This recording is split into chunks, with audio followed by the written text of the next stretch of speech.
आप सालों से सुनते आ रहे होंगे कि जिनकी उम्र कम है उनकी रिस्क लेने की क्षमता ज्यादा होती है और जैसे जैसे उम्र बढ़ती जाए ये क्षमता कम होती जाती है।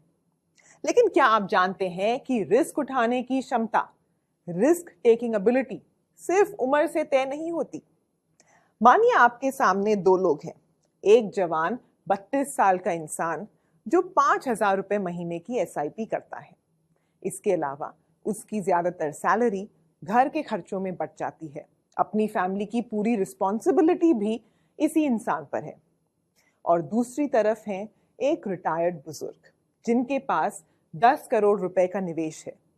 इस निवेश के चलते उनके सारे खर्चे आसानी से चल जाते हैं, बच्चे भी वेल सेटल्ड हैं, तो कोई और रिस्पॉन्सिबिलिटी भी नहीं है। अब आप ही सोचिए, इन दोनों में से कौन ज्यादा रिस्क उठा सकता है? रिटायर्ड इंसान की रिस्क एबिलिटी, रिस्क लेने की क्षमता जवान से ज्यादा निकली। तो आप भी निवेश करने से पहले किसी एडवाइजर से सलाह लें और अपनी रिस्क टेकिंग कैपेबिलिटी का पता करें, फिर ही निवेश करें। म्यूचुअल फंड्स सही है। म्यूचुअल फंड एवं निवेश बाजार जोखिमों के अधीन है। योजना से संबंधित सभी दस्तावेजों को ध्यान से पढ़ें।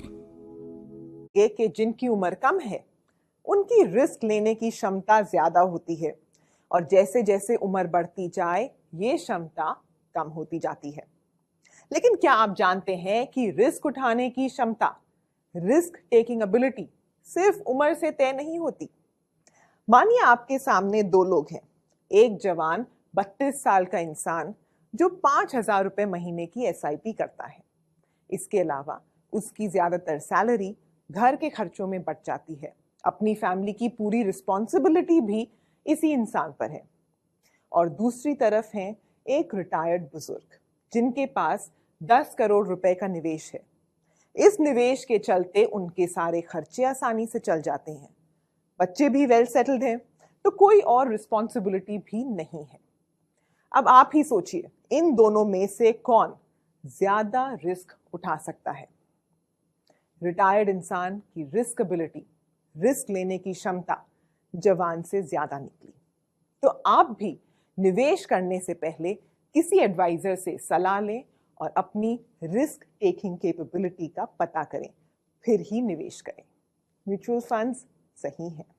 म्यूचुअल फंड एवं निवेश बाजार जोखिमों के अधीन है। योजना से संबंधित सभी दस्तावेजों को ध्यान से पढ़ें।